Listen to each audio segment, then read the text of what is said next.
Bought it on Prime Day August 7, 2021. Used it for 2 months and it functions very well. Pros 1. Clearly seen under the sunshine. I usually bring it out to the balcony in my office for reading. At first, I didn't really see the difference from the iPad. One afternoon, I found it surprisingly performed very well even under sunshine. I can see every single word clearly under a sunny day. Point 2. Slow reaction but enough for me. It's the 2018 version, so of course it is slow Indiana reaction compared with smart devices nowadays. But it doesn't matter because I don't read fast either. Point 3. Support my own documents. It also allows me to transfer my own documents to the device, which is very convenient to me. Point 4. Built-in light. I can read at night without hurting my eyes. Point 5. Lightweight, thin, super lightweight. I can hold it with a single hand without pain or put it into my small handbag, bring it to my office, read novels on the train/bus. 6. Long battery life. I usually turn it to airplane mode while reading, which saves a lot of batteries. Can't think of any cons so far. A 100 score device considering it's a 2018 product. It's the perfect Kindle. I've tried some of the other versions, but this one is definitely the best one. I love how elegant and clean it looks. Buying from the store and browsing is also very easy. Love it. Amazon is not there in our country. Physical books also costly with international shipping. But I love the reading. Previously downloaded ebooks from online websites, but I felt bad. I wanted to pay the author. Then got to know about Kindle app, and happily purchased ebooks using Amazon and used it in my mobile. But I feel, reading on screen is not good as reading on a paper. Then got to know about this device, ordered using international shipping from Amazon.com. Delivered on time and device is best. Hours of reading without feeling like watching a screen. Best experience so far. Feeling like, have wasted 25 years of life without this device.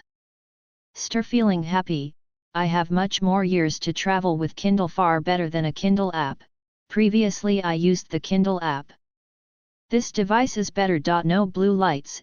If you love reading, you will love Kindle. It will be great. Speed up the refund process of import fee deposit. Also please consider adding cover for international shipping. Need a cover for Kindle, thank you.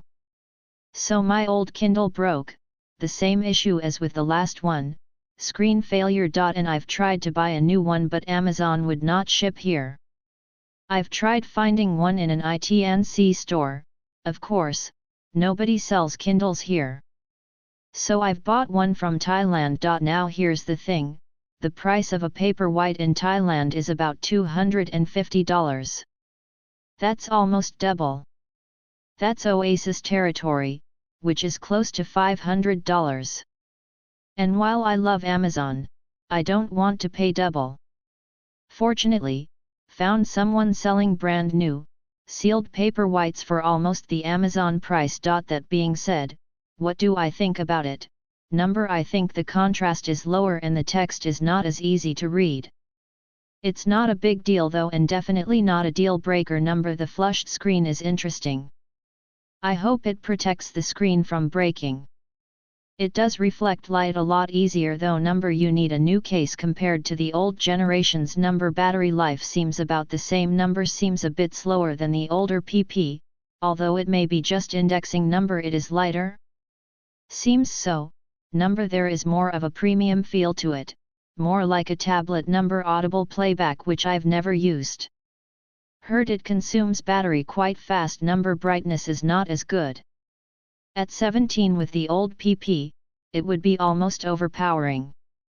Here, it is met. Of course it can go bright enough, but the intensity is lowered. I guess that's all.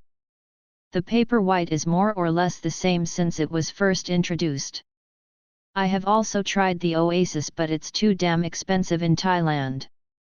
At $230, I swear I would have bought it, but at $480 USD, I'll pass. Let's hope this one lasts more than the others. I swear that after 75 to 100 books, every Kindle I own ends up breaking down. Maybe it's my fault, but the last one broke down while in a cover, in a safe place. In a nutshell, Kindle was created to give a comfortable reading experience, and it does a great job on that front. I feel like other aspects of the device were compromised. Good, the screen is very clear.